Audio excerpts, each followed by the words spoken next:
What's happening, everybody? It is Lost in Place, and I'm bringing to you an actual gameplay commentary here. And we are looking at, no, this is not Call of Duty. Wow, big surprise. This is Medal of Honor Warfighter. So yeah, this game just released yesterday for the United States. I don't know about other countries. I'm pretty sure it's either out already or coming out soon. And we gotta ask ourselves the big question: is this game worth buying? Normally it'd be a no-brainer to me. I would go ahead and say right now, I wouldn't even make a commentary about it. I would just say yes, get it. It's fun. But there are a lot of things to consider when you're deciding if you want to pick this game up. Mainly the time it's being released. Now let's think about this. We are 3 weeks away from Black Ops 2. We're 2 weeks away from Halo 4. A week away from Assassin's Creed 3. I mean, my God, what isn't releasing in the next couple weeks? That is what makes this a real tough decision. So I'm going to go ahead and cover a couple things about the game and hopefully help you guys out, help you make your own decision on whether you want to pick it up or not. Now, about the gameplay. I'm only going to be talking about multiplayer because if you're anything like me, I really could give a shit about the campaign. I'm not a single player kind of guy.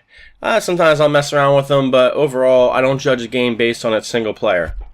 Now, I haven't even touched the campaign, so yeah, let's just jump right into the multiplayer.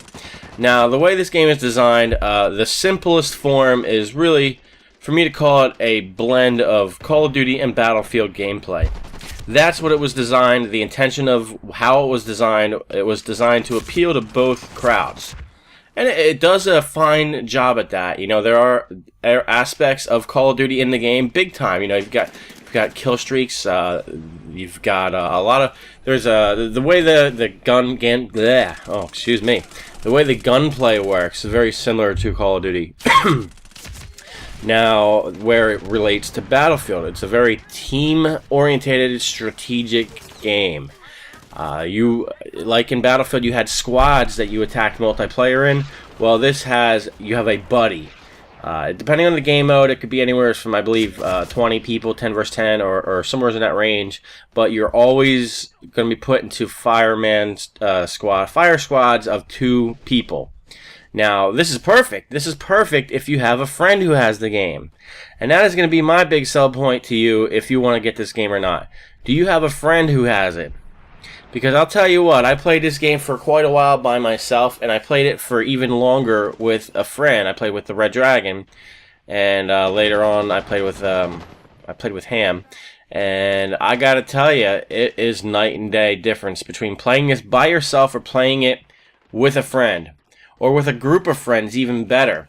Because it's very important to be in communication with your buddy, your person in your fire squad, because not only do they replenish each other's health and ammo, but strategically for these game types, you know, there is a team deathmatch, but that's boring. There's other game types that are very strategic based, and it's really important that you're communicating with your buddy, with your team.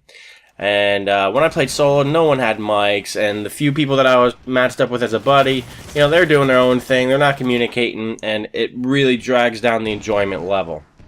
Now, if you have a couple friends that have this game in, now that is where you're going to be having a lot of fun, because you can run up and you can get 2, 4, 6, 8 to 10 people all on one team, and you're all in paired up fire squads.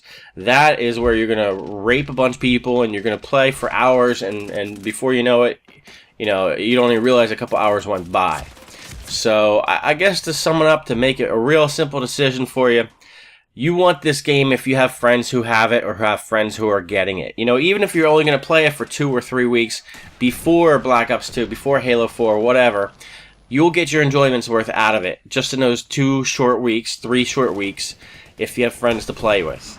And then plus the bonus is, if you're trading the game in, you know, that soon, within a month of purchasing it, you'll still get a decent amount of money back in return for it, you know. So in reality, it's a $60 game. Maybe you end up paying $40 for it. You get $20 back when you trade it in. Who knows? So if you don't have friends, or if you know you're not going to have anybody who is going to be playing this game or owning this game, then I would not recommend getting it. Definitely not the funnest multiplayer by yourself.